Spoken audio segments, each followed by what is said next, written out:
খবর প্রকাশের 10 দিনের মাথায় টনক নড়ল খোয়াই শিক্ষা দপ্তরে। রাস্তার পাশ থেকে সরানো হলো অবহেলিত সরকারি সম্পত্তি।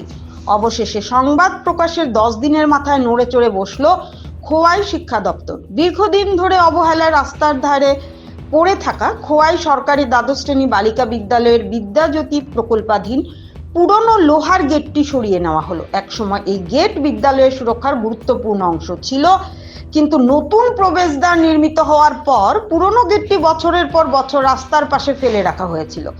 বিষয়টি নিয়ে দীর্ঘদিন খোয়াই বিদ্যালয় পরিদর্শকের দপ্তরের কোনো তৎপরতা চোখে পড়েনি। তবে সংবাদ মাধ্যমে বিষয়টি প্রকাশিত হওয়ার পরই শিক্ষা দপ্তরে টনক নড়ে। বুধবার বিকেলে খোয়াই বিদ্যালয় পরিদর্শকের দপ্তর থেকে দায়িত্বপ্রাপ্ত কয়েকজন শিক্ষককে পাঠানো হয়। তাদের তত্ত্বাবধানেই পুরনো লোহার গেটের দুটি অক্ষত অংশ তুলে নেওয়া হয়। গেটের অংশ দুটি এতটাই ভারী ছিল যে একাধিক শ্রমিকের সম্মিলিত প্রচেষ্টাতেও তা সরাতে বেগ পেতে হয়। জনগণের মতে জনগণের টাকায় নির্মিত এমন মূল্যবান সরকারি সম্পত্তি দীর্ঘদিন অবহেলায় পড়ে থাকাটা অত্যন্ত দুর্ভাগ্যজনক।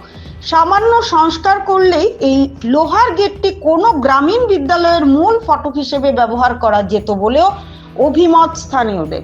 তবে এখানেই শেষ নয়। আশ্চর্যজনকভাবে এখনো খোয়াই সরকারি দ্বাদশ শ্রেণী বিদ্যালয়ের মূল ফটকের বেহাল অবস্থা একই রয়ে গেছে। বিদ্যাজ্যোতি প্রকল্পের আওতায় থাকা এই বিদ্যালয়ে প্রতি বছর ছাত্রছাত্রীর সংখ্যা বাড়ছে, অথচ বিদ্যালয় চত্বরের ভেতর দিয়ে একটি রাস্তা চলে গেছে যেখানে সব ধরনের যানবাহন অবাধে চলাচল করে। বিদ্যালয় শুরুর ও ছুটির সময় বেপরোয়া যান চলাচলের কারণে ছাত্রছাত্রী ও অভিভাবকদের মধ্যে চরম উৎকণ্ঠা দেখা দেয়। দীর্ঘদিন ধরে এই সমস্যার কোনো স্থায়ী সমাধান হয়নি। স্থানীয়দের অভিযোগ, সন্ধ্যা নামলেই স্কুল চত্বর নেশা কারবারি ও নেশাগ্রস্তদের দখলে চলে যায়। চলে জুয়া ও নেশার রমরমা। জনগণের দাবি, বিদ্যালয়ের মূল ফটক সংস্কার করে এবং রাস্তার দুই দিক বন্ধ করে দেওয়া হলে এই বিশাল এলাকা নিরাপদ ও সুস্থ পরিবেশে পরিণত হতে পারে। এখন দেখার বিষয়, সংবাদ প্রকাশের পর যেমন পুরনো গেট সরানো হলো, তেমনই কি শিক্ষা দপ্তর খোয়াই সরকারি দ্বাদশ শ্রেণী বিদ্যালয়ের সার্বিক নিরাপত্তা ও পরিকাঠামো উন্নয়নে কার্যকর পদক্ষেপ নেয় কিনা।